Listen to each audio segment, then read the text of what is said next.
Cada 10 de diciembre en el mundo se celebra el Día de los Derechos Humanos, porque fue en esta fecha, en el año de 1948, cuando la Asamblea General de las Naciones Unidas aprobó la Declaración Universal de los Derechos Humanos, un documento histórico que considera derechos y libertades inalienables para todas las personas por el solo hecho de pertenecer al género humano, sin discriminación social, económica, jurídica, política, ideológica o cultural. La declaración considera que la libertad, la justicia y la paz en el mundo tienen por base el reconocimiento de la dignidad intrínseca de los derechos iguales e inalienables de todas y todos los miembros de la familia humana, y proclama como ideal común que todos los pueblos y naciones deben esforzarse a fin de que individuos como instituciones promuevan mediante la enseñanza y la educación el respeto a estos derechos y libertades, asegurando medidas progresivas que garanticen su reconocimiento y aplicación universal y efectiva.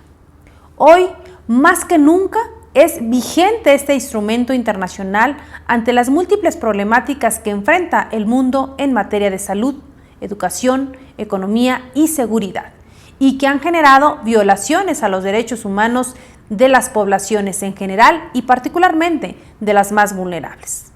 En México, actualmente enfrentamos una severa crisis de salud derivada de la pandemia del COVID-19 que ha evidenciado que el Sistema Nacional de Salud no estaba preparado para entender esta emergencia sanitaria, y los efectos son miles y miles de pacientes afectados por faltas de camas en los hospitales, por falta de personal médico y de enfermería, desabasto de medicamentos, retraso de estudios clínicos especializados y falta de atención médica oportuna.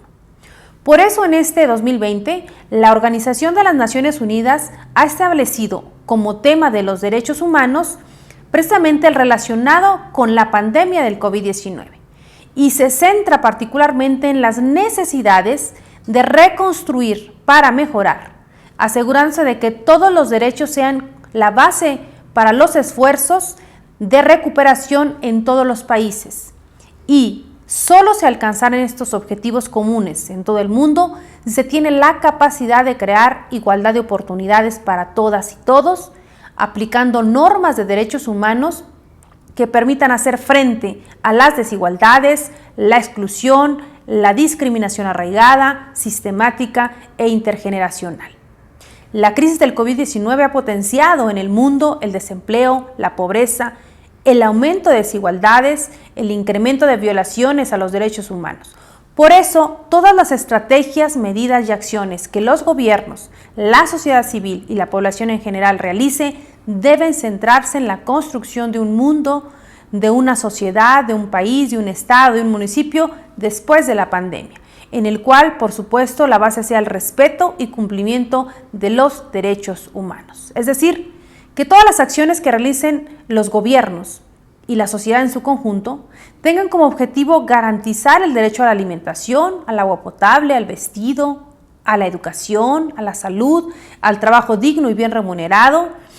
con el objetivo fundamental de que las personas mejoran sus condiciones de vida y, por supuesto, que logren su desarrollo y progreso individual y colectivo. Debe dejarse de lado los intereses por acrecentar grandes fortunas, o los intereses político-electorales, o otros intereses perversos, y anteponer el respeto a la dignidad humana, a la paz, a la igualdad. Solo así conseguiremos un mundo mejor que esté atento para enfrentar todos los estragos que ha dejado esta pandemia y sobre todo para reconstruirlo en favor de la sociedad.